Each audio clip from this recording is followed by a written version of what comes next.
बिस्मिल्लाहिर्रहमानिर्रहीम, अस्सलामुअलैकुम। दी doctor show के एक और प्रोग्राम के साथ खुश आमदीद। दरअसल बहुत सारे लोग मुझसे ये बात कर रहे थे कि आप मर्दों की बीमारियों के बारे में बहुत बात करते हैं। ख़वातीन जो कि 50% से ज़्यादा पाकिस्तान की आबादी का हिस्सा है, उनमें भी बीमारियां हैं, उनके बारे में आप कम प्रोग्राम करते हैं। तो आज हमारी खुशकिस्मती है कि हमारे पास एक ऐसी मेहमान शख्सियत मौजूद हैं जो कि एंडोक्राइनोलॉजिस्ट हैं और अपने फील्ड में बहुत एक्सपर्ट हैं। आजकल तो फ़ीमेल एंडोक्राइनोलॉजिस्ट बहुत हैं, लेकिन जिस ज़माने पे डॉक्टर आकबा सरफराज ट्रेन हुई थी, पाकिस्तान में चंद फ़ीमेल एंडोक्राइनोलॉजिस्ट थी। और डॉक्टर आकबा सरफराज जो हैं मेरी उस्ताद भी हैं, लियाकत नेशनल हॉस्पिटल में शोबा एंडोक्राइनोलॉजी की सरबराह भी हैं। आज उनसे हम ख़वातीन में जो बीमारियां हैं एंडोक्राइन रिलेटेड, उसके बारे में बात करते हैं। अस्सलाम वालेकुम। वालेकुम अस्सलाम डॉक्टर शाहिद, कैसे हैं आप? अल्हम्दुलिल्लाह, आप कैसे हैं डॉक्टर आकबा? मैं बिल्कुल ठीक, अल्हम्दुलिल्लाह। Thank you very much for your introduction, kind introduction.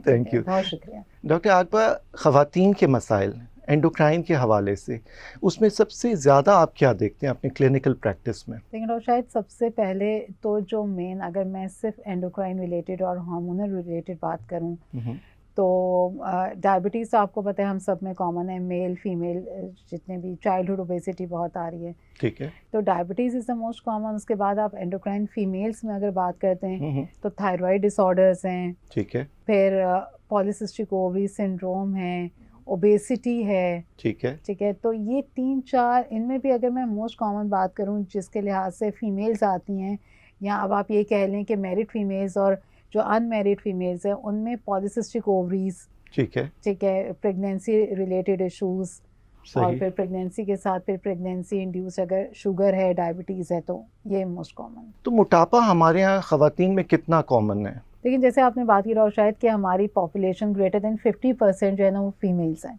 ठीक है। अच्छा, इसमें मैं थोड़ा सा और बात करूं तो हमारा जो हाउस होल्ड है वो भी तो फीमेल्स ही हैं। सही। ठीक है, जब फादर या हस्बैंड घर से बाहर होते हैं तो पीछे पूरा घर लेके चलना, ठीक है। हम ये कहते हैं जी, मैं ये कहती हूँ जी, I am a working woman, तो मुझे लगता है मैं पता नहीं क्या क्या कर रही हूँ, लेकिन मैं किसी भी तरह कोई भी वर्किंग वुमेन किसी भी हाउस वाइफ से सुपीरियर नहीं है, ये मेरा ख्याल है। ठीक है। ठीक है, बिकॉज जो हाउस वाइफ है, ठीक है, वो घर में रह के पूरा घर देखना, ठीक है, बच्चों की स्कूलिंग, फिर कारी साहब की, फिर ट्यूशन, और फिर बच्चों की पूरी एक जो परवरिश है, सही, मेरा ख्याल है वो भी बहुत मैटर करता है। तो हमारे यहाँ फीमेल्स इस लिहाज से जो हाउस वाइफ्स हैं वो थोड़ा सा हम उन्हें इग्नोर करते हैं, इस सेंस में कि उनकी जो मसाइल हैं या उनके जो इश्यूज़ हैं उन पे हम डिस्कस नहीं करते। आज पूरा प्रोग्राम कर लिया इस पे तो हमने। मेरा ख्याल है कि ये जो है बहुत खुशनसीबी है, ठीक है, हमारी ख़वातीन की, के उनसे रिलेटेड ये पूरा प्रोग्राम हो रहा है।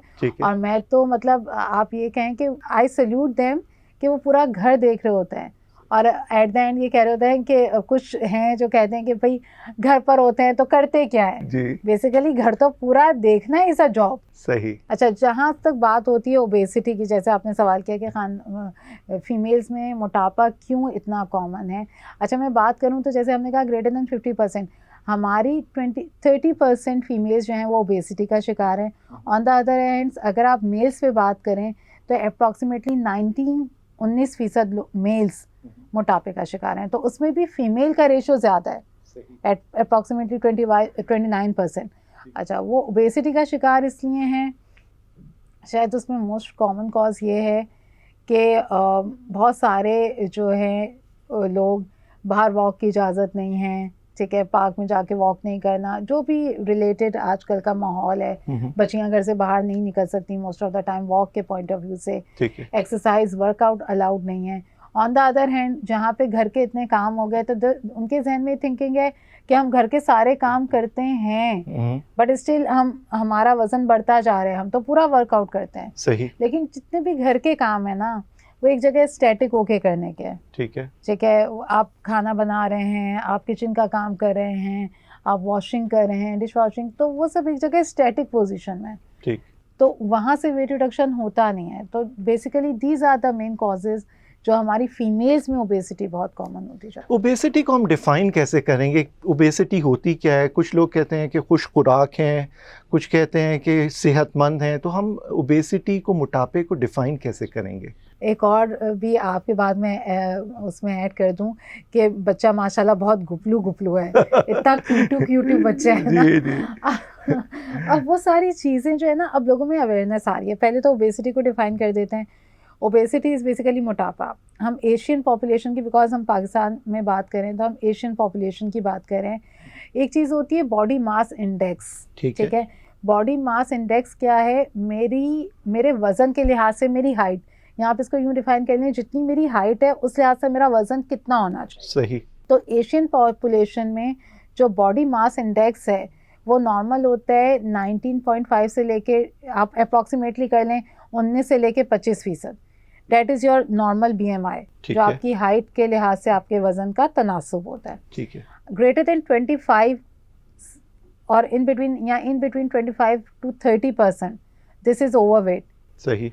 ठीक है। एंड ग्रेटर देन 30 का अगर किसी का BMI है तो वो ठीक। ओबेसिटी या मोटापा। सही। अब उससे आगे भी मोटापे के ग्रेड्स हैं, जिसमें हम कहते हैं कि ग्रेड 1 ओबेसिटी है, ग्रेड 2 ओबेसिटी है, और देन मॉर्बिड ओबेसिटी है, mild, moderate and morbid obesity. सही। तो greater than 30 is obesity, BMI greater than 35 है तो आपकी मॉडरेट हो गई, greater than 40 BMI having morbid obesity. Doctor Akba, ख़वातीन आपके पास एज अ फीमेल एंडोक्राइनोलॉजिस्ट बहुत आती हैं और उनके ये जो मसाइल हैं आपसे बेहतर कोई हल नहीं कर सकता, क्योंकि ख़वातीन के मसाइल ख़वातीन ज़्यादा बेहतर तौर पे हल कर सकती हैं।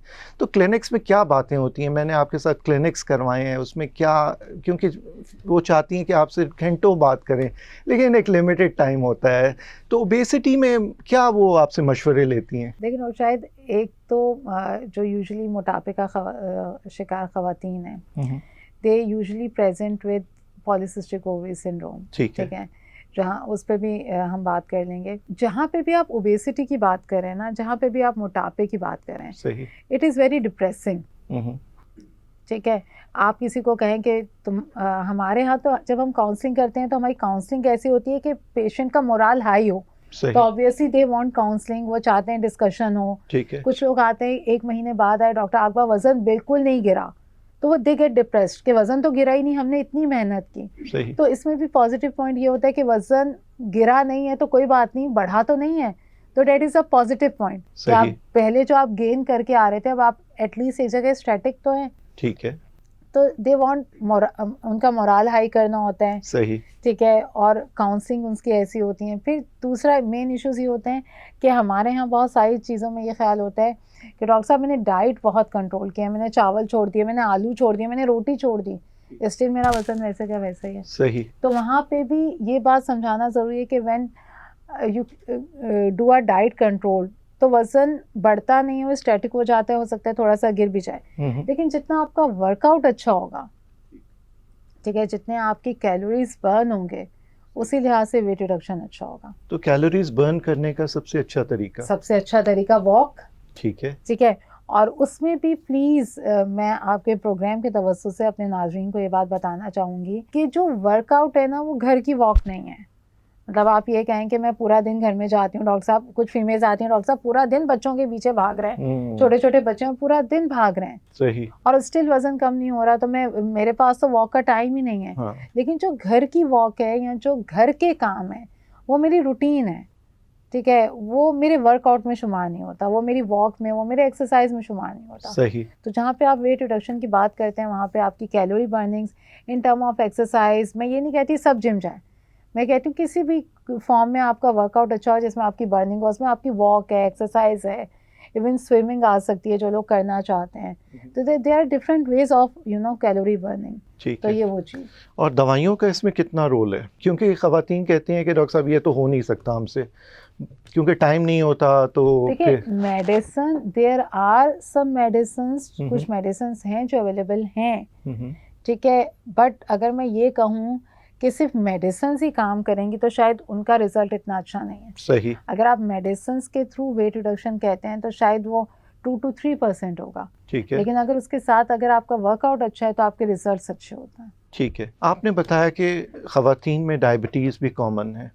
अब एज़ एंडोक्राइनोलॉजिस्ट, मेल एंडोक्राइनोलॉजिस्ट, मेरे पास मरीज़ आते हैं तो वो शौहर कहता है कि सारी शुगर मुझे खातून ने दी है, पहले इनको शुगर हुई थी फिर मुझे शुगर हो गई।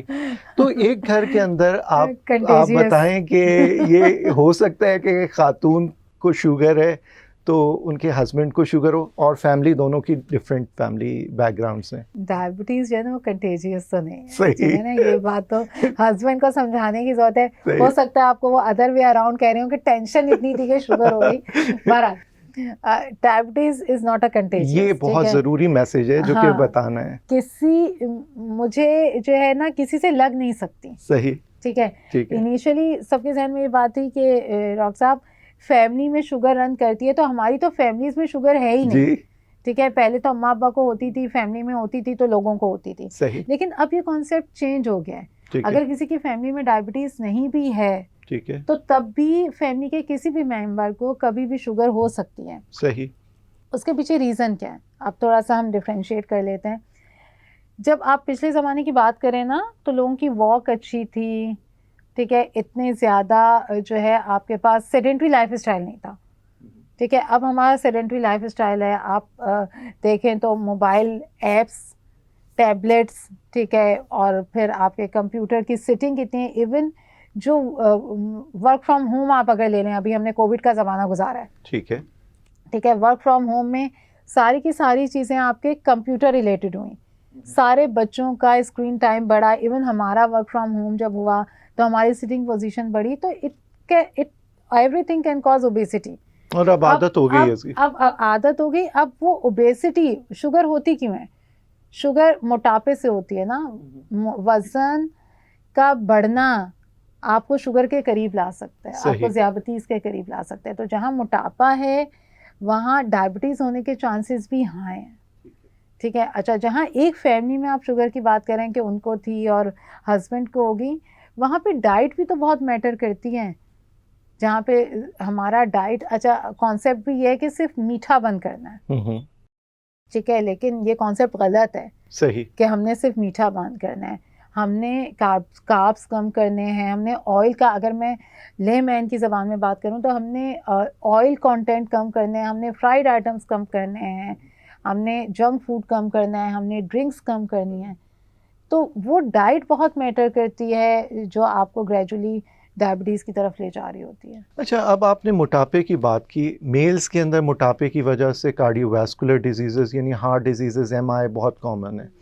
फीमेल्स के अंदर मोटापे की वजह से आपने कुछ बताया पीसीओएस, उसके अलावा और क्या कार्डियोवैस्कुलर इवेंट ज़्यादा हो सकते हैं? बिल्कुल हो सकते हैं। देखिए, जहाँ पे फीमेल्स की अगर हम फर्टिलिटी एज की बात करें, ठीक है, पहले फर्टिलिटी एज की बात कर लेते हैं। जहाँ पे ओबेसिटी है वहाँ पे most of the females having polycystic ovaries. ठीक है। पॉलीसिस्टिक ओवरीज का इंसिडेंस बहुत बड़ा है। आप उसका प्रिवेलेंस देखें तो उसका प्रिवेलेंस भी अब ग्रेजुअली वक्त के साथ बढ़ता जा रहा है।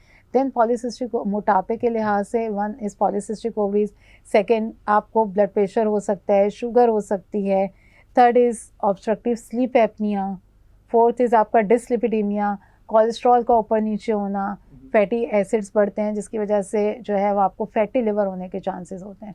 अच्छा, जहाँ फैटी एसिड्स बढ़ते हैं, जहाँ पे डिसलिपिडीमिया, वहाँ पे ऑटोमेटिकली आपका कार्डियोवैस्कुलर रिस्क जाता है। ठीक है, तो थायराइड का कोई एसोसिएशन है इसके साथ, या थायराइड बिल्कुल अलग प्रॉब्लम है?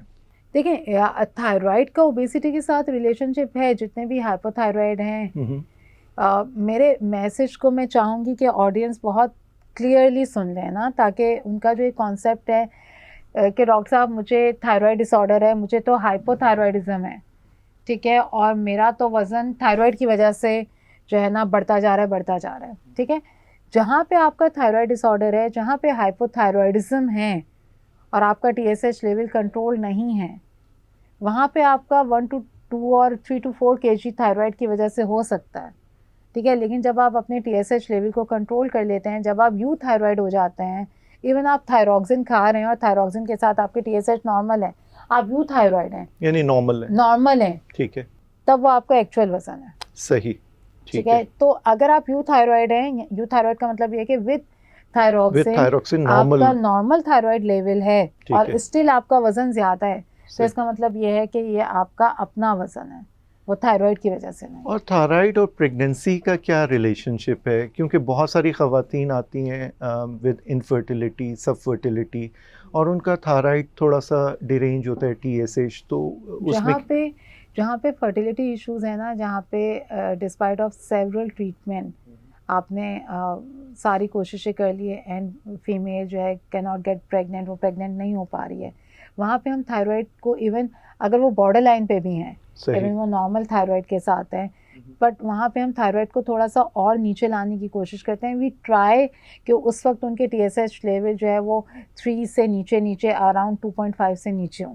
बिकॉज जितना नॉर्मल थायराइड अच्छा कंट्रोल करते हैं उतना फर्टिलिटी के इशू ज़्यादा, फर्टिलिटी का चांस ज़्यादा हो जाता है। सही। जहाँ पे बॉर्डर लाइन थायराइड आपका हाई है, सही। और इवन पेशेंट कोशिशों के बावजूद प्रेग्नेंट नहीं हो पा रही, वहाँ पे TSH को थोड़ा सा नॉर्मलाइज करना बेहतर हो। अच्छा डॉक्टर आगबा, एक सवाल जो कि मैं पेशेंट्स देख रहा होता हूँ, अब मैरिड कपल आया या मैरिड खातून आई, उनका होता है कि मेरी सास को ये बात ना पता चले या मेरे इन लॉज में ये बात पता ना चले। हमारे लिए भी ये थोड़ा कॉन्फिडेंशियलिटी का इशू होता है। एज अ फीमेल एंडोक्राइनोलॉजिस्ट, इसको हमें किस तरह डील करना चाहिए और आप क्या मैसेज देते हैं ऐसी ख़वातीन को? क्योंकि हमारा जो सोशल सर्कल है, ये सवाल बहुत इम्पॉर्टेंट इस सेंस में है कि हम पाकिस्तान में रहते हुए अपने सोशल सर्कल को देखते हुए ये सारी बातें कर रहे हैं। तो शायद आपके प्रोग्राम से ना मुझे बहुत कुछ कहने का ना मौका मिल रहा है, जो शायद हमारे ऑडियंस को पता नहीं है। सबसे पहले जो है ना, सबके जहन में ये सवाल होता है, अगर आप इन लॉज की बात करें, अगर किसी बच्ची को थायराइड का इशू हो जाता है, ठीक है, और इन लॉज में आप बात करें, अरे कि ये तो थायराइड है, इसको तो प्रेगनेंसी नहीं होनी, इसको थायराइड इशू है, इसकी तो प्रेगनेंसी होनी नहीं है, तो ये तो गलत कॉन्सेप्ट है। सही। मैंने ये कहा ना कि मुझे बहुत मौका मिल रहा है इस चीज़ को काउंसिल करने का इस प्रोग्राम के तवज्जो से, कि थायराइड वाले पेशेंट को भी प्रेगनेंसी हो जाती है। तो जहाँ पे ये चीज़ है कि थायराइड डिसऑर्डर है और प्रेगनेंसी नहीं होनी, वो गलत कॉन्सेप्ट है। तो प्लीज़ जितनी फीमेल्स हैं और जितनी ऑडियंस है, वो इस बात को समझ लें कि थायराइड वाले पेशेंट्स भी आराम से प्रेग्नेंट हो जाते हैं, प्रोवाइडेड उनका थायराइड कितना अच्छा है। और डायबिटीज़ वाले पेशेंट भी आराम से प्रेग्नेंट हो जाते हैं। टाइप 1 डायबिटिक बच्ची है, इंसुलिन डिपेंडेंट है, आप जो है सिर्फ ये कह के आप नहीं ले रहे कि जी इसको तो शुगर है और इसके बच्चे नहीं होंगे, तो कोई इशू नहीं है। Well controlled diabetes, well controlled hypothyroidism, every female can get pregnant, ठीक है। दूसरी बात हो गई, जहाँ आपने बात की ना कि चीज़ों को कॉन्फिडेंशियल रखना है, ठीक है, हर एक को एक्सप्लोर नहीं करना। तो देखें, हर पेशेंट की अपनी प्राइवेसी होती है। सही। अगर कोई वाइफ मेरे पास हस्बैंड की रिपोर्ट लेके आती है ना, और हस्बैंड की गैर मौजूदगी में आती है, तो आइडियली मुझे काउंसिल नहीं करना चाहिए। ठीक है। ये चीज़ें बहुत बहुत माइनर हैं, लेकिन ये आगे जाके बहुत प्रॉब्लम्स क्रिएट करती हैं। सही। तो आई यूजली प्रेफर कि अगर कोई फीमेल आई है तो मैं उसकी रिपोर्ट्स उससे डिस्कस करूं, और अगर दोनों कपल्स आते हैं तो फिर दोनों के सामने बात हो। ठीक है। ठीक है। तो जहाँ पे प्रेगनेंसी रिलेटेड इश्यूज आते हैं, वहाँ पे दोनों की काउंसलिंग बहुत अच्छी होनी चाहिए। सही। अच्छा, मेल्स में जहाँ हम फर्टिलिटी इश्यूज की बात करें, फीमेल में ना, तो हमेशा एक पुराने ज़माने में यही कॉन्सेप्ट होता था कि जी बच्चे नहीं हो रहे तो शायद फीमेल्स इशू हैं। ठीक है। ठीक है। तो अब तो मेरा ख्याल है कि मेल पे भी थोड़ा सा कंसंट्रेट करने की ज़रूरत है, बिकॉज लाइफ स्टाइल चेंज हो गया, स्मोकिंग आ जाती है, ओबेसिटी आ जाती है। डॉक्टर आगबा, मैंने तो पूरा अपना फील्ड ही ये ले लिया। ऑब्वियसली तो मेल का टेस्ट बहुत ज़रूरी है जी। जब आप इनफर्टिलिटी को एड्रेस करते हैं, तो ऑब्वियसली जहाँ हम फीमेल के सारे टेस्ट करवा रहे हैं, वहाँ पे मेल को भी चेक करना इज़ नेसेसरी। सही। तो आपने तो पूरा प्रोग्राम किया है, माशाल्लाह, आप उसके एक्सपर्ट हैं, तो आप बेहतर जानते हैं। तो डॉक्टर आगबा, यानी सिर्फ फीमेल्स को फर्टिलिटी के लिहाज से कसूरवार नहीं ठहराना चाहिए, मेल्स का भी उतना ही at least you have to check them. अब हम आते हैं PCOS पे। पॉलीसिस्टिक ओवेरियन सिंड्रोम, आम फहम अल्फाज में बताएं ये होता क्या है? इसको मैं थोड़ा सा एक्सप्लेन कर देती हूँ। पॉलीसिस्टिक ओवेरियन सिंड्रोम बेसिकली ज़्यादातर केसेस में वज़न की वजह से होता है। मोटापे के शिकार जो बच्चियां हैं या जो ख़वातीन हैं, वो पॉलीसिस्टिक ओवरीज के साथ आती हैं। इसमें होता क्या है कि आपकी ओवरीज का फंक्शन ना नॉर्मल नहीं रहता। सही। उसमें छोटी छोटी, अगर मैं लेमैन की उसमें बात करूं तो जो ओवरीज हैं उनमें छोटी छोटी पानी की थैलियां बन जाती हैं, डेट्स वाई उनको पॉलीसिस्टिक कहा जाता है। जब वो ओवरीज में छोटी छोटी पानी की थैलियां बन जाती हैं तो जो मंथली साइकिल्स हैं आपके साइकिल्स या माहवारी हर महीने नहीं आती। सही। आइडियली जो माहवारी है वो हर महीने आनी चाहिए और टाइम पे आनी चाहिए, ठीक है। एक दो दिन ऊपर नीचे होना है, it's not a big issue कि एक दो दिन ऊपर नीचे हो रहे हैं तो वो कोई प्रॉब्लम नहीं है। बट 40 डेज़ की साइकिल हो रही है, 35 अबव डेज़ की साइकिल हो रही है तो वो इरेगुलर साइकिल्स में आता है। प्लस उसके साथ और क्या हो रहा है, उसके साथ ये होता है कि जब साइकिल्स इरेगुलर होते हैं तो फिर आपके चेहरे पे एक्नी, ठीक है, चेहरे पे बालों की ग्रोथ आना शुरू हो जाती है जिसको हम हिर्सुटिज्म कहते हैं, सही। उसके साथ आते हैं। प्लस ये कि जो आपके हेयर्स हैं, जो सर के बाल हैं, वो तेज़ी से गिरते हैं। सही। तो पॉलीसिस्टिक ओवरीज बेसिकली सिर्फ एक उसमें चीज़ नहीं आती, उसमें 3 चीज़ें आती हैं। मोटापा आ जाता है, आपके मेल हार्मोन्स की ज़्यादती होने का चांस होता है जिसकी वजह से बाल और दाने आ जाते हैं, और साथ में साइकिल्स इरेगुलरिटीज़। तो सही। This is called polycystic ovary. अब इसका इलाज एक तो वज़न कम करना है, कुछ दवाइयाँ भी हैं जिसमें हार्मोन्स की दवाइयाँ भी शामिल हैं। और जब हम हार्मोन्स की दवाइयों की बात करते हैं तो ख़वातीन से ज़्यादा उनके पेरेंट्स कंसर्न हो जाते हैं कि जी हार्मोन्स देना इस उम्र में क्या ठीक है? तो उस बारे में आप बताएं कि दवाइयाँ हम किस तरह शुरू करते हैं? डॉक्टर शाहिद, अभी जो हमने बात की ना पॉलीसिस्टिक ओवरीज़ की, हमने बात की मोटापे के शिकार ख़वातीन पॉलीसिस्टिक ओवरीज़ के साथ आती हैं। अब आप ज़रा देखेंगे ना ऑन द अदर हैंड तो कुछ बच्चियाँ बिल्कुल थिन और लीन हैं ठीक है। जो कि मोटापे के शिकार नहीं है, वो भी पॉलीसिस्टिक ओवरीज़ के साथ प्रेजेंट कर रही हैं। ठीक है। अच्छा, जहाँ पे वज़न है वहाँ पे तो हमारी काउंसलिंग होती है कि भाई आप वज़न कम करें तो इट गेट बेटर। सही। जो बच्ची है ही थिन लीन, उसका वज़न कम कराने से भी वो पॉलीसिस्टिक ओवरीज़ और कितना कम कराएंगे। सही। इवन जिनका BMI 19 का है, जैसे मैंने शुरू में बता दिया सही। कि आपका जो बॉडी मास इंडेक्स है वो इतना है, जो बच्ची है ही मेरे पास 18-19 के BMI, उसमें वेट रिडक्शन पॉसिबल नहीं होता। सही। सही है, उसमें फिर हमें काउंसलिंग ये करनी पड़ती है कि थिन और लीन पॉलीसिस्टिक को तो चाहिए हार्मोन्स। सही। सही है, अगर मैं उसको हार्मोन्स नहीं दूंगी या मैं उसको उसके साइकिल्स रेगुलर नहीं करूंगी तो आगे जाके फिर दूसरे इश्यूज हैं। सही। एंडोमेट्रियल हाइपरप्लेसिया हो जाता है, उसके लिहाज से फिर वो दूसरी डिजीजेस जो है वो शामिल मतलब वो हो जाती हैं। ऑन द अदर हैंड जहाँ पॉलीसिस्टिक मेल ओबेसिटी है वहाँ तो आपको वेट रिडक्शन कराना है, वहाँ पे भी आपको साइकिल्स रेगुलर करने के लिए हार्मोनल पिल्स देनी होती हैं। सही। ठीक है, तो वो जो एक कॉन्सेप्ट है कि बच्चियों को हार्मोनल पिल्स नहीं देनी, विथ प्रॉपर मॉनिटरिंग सही। हार्मोनल पिल्स देनी चाहिए।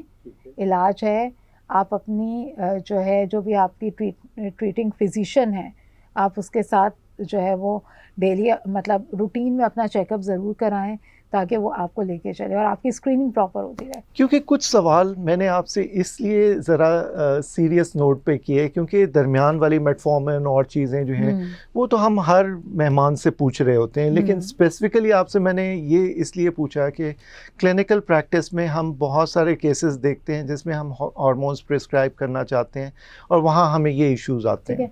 डॉक्टर शाहिद, एक बात ये है कि जहाँ पे हम ये बात कर रहे होते हैं ना, हमारे यहाँ सेल्फ मेडिकेशंस भी बहुत हैं। ठीक है। सही है, इस चीज़ को बिल्कुल जहन से निकालना नहीं चाहिए कि जो है हमारे यहाँ सेल्फ मेडिकेशंस हैं, तो 3 महीने पहले किसी ने कोई मेडिकेशन दी थी, अब दोबारा वो इश्यूज़ आ रहे हैं तो हम डॉक्टर के पास नहीं जाते, हम सेल्फ मेडिकेशन शुरू कर देते हैं। ठीक है, तो वो एक ख़तरनाक चीज़ है। सही। सेल्फ मेडिकेशन इस ख़तरनाक।